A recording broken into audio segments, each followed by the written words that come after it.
নমস্কার বন্ধুরা, পিয়ালির গৃহকোণ চ্যানেলে তোমাদের আবারও স্বাগতম জানাচ্ছি। আমি আবার নতুন একটা ব্লগ নিয়ে তোমাদের সামনে উপস্থিত হয়েছি।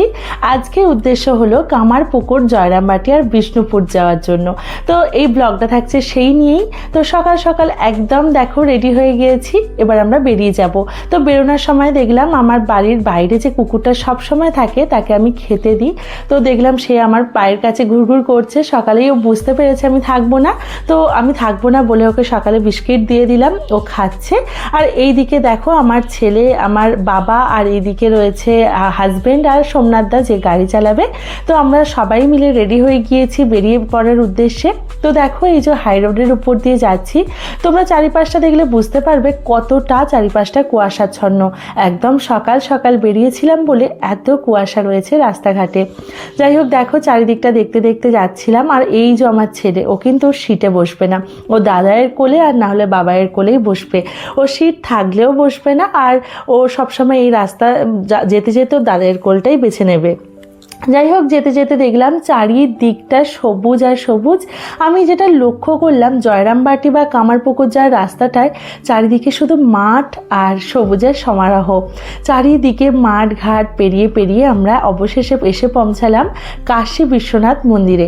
সেখানে আমরা দাঁড়িয়েছিলাম কিছু টিফিন করার জন্য। আর বাবার মুখে শুনলাম এই মন্দিরে নাকি তারকেশ্বরে বাবার মাথায় জল ঢালার আগে এই মন্দিরে বাবার মাথায় জল ঢেলে তারপরে সবাই যায়। তো তারপরে আমরা টিফিনের উদ্দেশ্যে খুঁজছিলাম দোকান, কোনো দোকান সেই সময় খোলা ছিল না বা কিছু পাচ্ছিলাম না। অবশেষে এই দোকানটাই পেলাম, আপাতত পেট ভরানোর জন্য ডিম টোস্ট পেলাম। তো ডিম টোস্টই নেওয়া হলো খাওয়ার জন্য।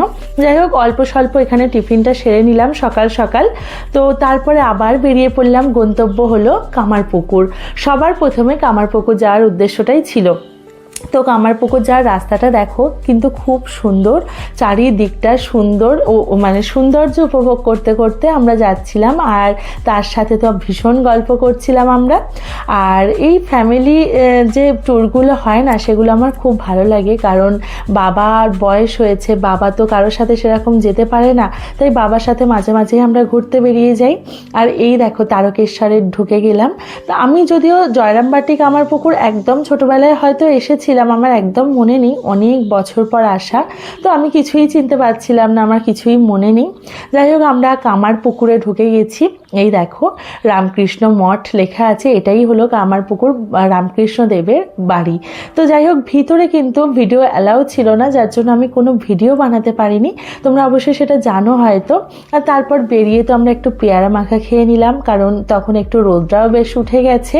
আর ওই দিকটা দেখলাম একটু গরম গরম ভাবও রয়েছে, মানে সকালে যখন এসছিলাম ঠান্ডা লাগছিল, কিন্তু বেলায় রোদ ওঠার পর ভালো রকমই গরম হচ্ছিল একটু। যাই হোক এখানে একটা পুকুরের উদ্দেশ্যে আমরা গেলাম। আমি জানি না এই পুকুরটার নাম কি, তোমরা যদি জেনে থাকো তাহলে অবশ্যই জানিও এই পুকুরটার নাম কি। ভীষণ সুন্দরভাবে বাঁধানো রয়েছে, একদম পরিপাটি করা রয়েছে, চারিদিকটা পরিষ্কার পরিচ্ছন্ন, জলটাও নিট অ্যান্ড ক্লিন। যাই হোক এই পুকুরটা দেখলাম, আর তার সাথে দেখলাম বেশ ভিড়ও হয়েছে পুকুরের সামনেটা, অনেকগুলো মানুষের সমাগম দেখতে পেলাম। যাই হোক একটু মাথায় জলটাও ছিটিয়ে নিলাম। আর এই দেখো আমরা আবার বেরিয়ে যাচ্ছি। তো যাবার আগে দেখো একটা জিনিস দেখাই, দুদিকের গাছগুলো একসাথে জয়েন্ট হয়ে কি সুন্দর ছায়া সৃষ্টি করেছে। গরমকালে এলে কিন্তু জায়গাটা ভীষণ ভালোও লাগবে। খুব গরমে হয়তো কষ্ট হবে, কিন্তু মোটামুটি হালকা ঠান্ডা গরমে আসা আমার মনে হয় খুব ভালো।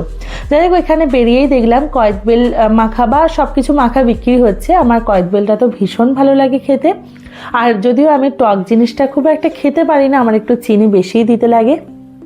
আর এই যে কয়েদবেল মাখা হচ্ছে, আমার এখানে বাবা আর হাজব্যান্ড আর ছেলে দাঁড়িয়ে রয়েছে। আমি কয়েদবেলটা মাখতে বললাম বাবার জন্য, হাজব্যান্ডের জন্য, কারণ ওরা বেশি ভালোবাসে আমার থেকেও। তো এই যে আমার বাবাকে একটা দিচ্ছে আর হাজব্যান্ড একটা নিয়েছে। তো কয়েদবেল মাখাটা ভীষণ ভালো ছিল, আর এই সময় তো কয়েদবেল ওঠেই, ভালো লাগে খেতে। যাই হোক কয়েদবেল মাখাটা আমরা খেলাম। ছেলে তো এসব খায় না, ও আমার মতোই হয়েছে, টক খেতে পারে না বেশি। যাই হোক ওরা খাচ্ছে, আর এই যে বাবাও আমাকে দিচ্ছিল যে একটু খাও একটু খাও, তোর আমার আর এইসব খেতে ভালো লাগে না, জোর করে একটু হয়তো খেলাম। তারপর আমি সাইডটা একটু কামারপুকুরের ঘুরছিলাম, তো দেখলাম ভালোই দোকানপাট রয়েছে আশপাশে, বেশ জমজমাট এলাকা। মানে সারাদিনের ট্যুর নিয়ে বেরোলে আমার মনে হয় বোরিং লাগবে না। আর যেহেতু ভগবানের জায়গা, বোরিং লাগার তো কোনো কথাই না। এখানে ভগবানের পা পড়েছিল, ঠাকুরের পা ছিল এখানে, তার পায়ের ধুলো রয়েছে এখনও, যার জন্য ঠাকুরের সব স্মৃতিগুলো এখানে রয়েছে। তো আমরা হঠাৎ করে ঠিক করলাম জয়রামবাটি আমরা এখন যাব না, আমরা যাব বিষ্ণুপুর। কারণ আমরা কিন্তু বাড়ি থেকে ঠিক করে এসেছিলাম জয়রামবাটি কামারপুকুর, কিন্তু হঠাৎ ঠিক করলাম বিষ্ণুপুরে যাব। তো বিষ্ণুপুর যাওয়ার উদ্দেশ্যে বেরিয়ে দেখলাম এখানে একটি বনলতা রিসর্ট বলে বড় রিসর্ট রয়েছে, যেখানে তাদের কাছে সব কিছু রয়েছে। মানে রেস্টুরেন্ট থেকে, রিসর্ট থেকে, রুম সব বুক করা যায়। ভীষণ সুন্দর আর অনেকটা প্রপার্টি, মানে অনেকটা ঘুরতে সময় লাগে। কোনো সময় আমি তোমাদের সাথে অবশ্যই শেয়ার করব। আর এই যে এদের মেনু আইটেমগুলো তোমাদের সাথে শেয়ার করলাম। দাম যে খুব একটা বেশি বলবো সেটাও না, আবার খুব একটা কমও না, মোটামুটি একটা স্ট্যান্ডার্ড প্রাইস রেখেছে, কিন্তু খাবার দাবার অসাধারণ ছিল। আর সব থেকে বড় কথা, এদের কিন্তু চিকেন বলো বা মাছ বলো, নিজের পুকুরে মাছ চাষ হয়, আর চিকেনে ওদের ফার্ম আছে, সেখানে চিকেন হয়, যেটা আমি শুনলাম ওদের মুখ থেকে। তো সত্যি ভালো লাগলো এই জিনিসটা। আর সত্যি কথা বলতে মাছটার কিন্তু অসাধারণ টেস্টও ছিল, যেহেতু এটা নিজস্ব পুকুরের একদম জ্যান্ত মাছ, তার জন্য টেস্টটা কিন্তু সত্যিই ভালো ছিল। তোমাদের সাথে কখনো আমি সত্যি শেয়ার করবো এগুলো। তো এখানে আমরা মাছ নিয়েছিলাম, চিকেন নিয়েছিলাম, তারপর তো সবজি ছিলই, আর তার সাথে পমফ্রেট মাছ নিয়েছিলাম। আমি অবশ্যই তোমাদেরকে সাজেস্ট করব এখানকার পমফ্রেট মাছটা টেস্ট করতে কখনো এলে। ভীষণ ভালো করে আর ভীষণ ভালো টেস্ট, সত্যি ভালো লাগলো। আমি পরবর্তীকালে আমার ইচ্ছা আছে এই রিসর্টে এক রাত কাটিয়ে যাওয়ার, কারণ এই প্রপার্টিটা অনেকটা বড় জায়গা নিয়ে আর ভীষণ সুন্দর, ভিতরে ঘোরার অনেক জায়গা আছে। তো এই ছিল একটা ব্লগ। আমি পরবর্তী ব্লগে বিষ্ণুপুরটা শেয়ার করব। এখন আপাতত টাটা।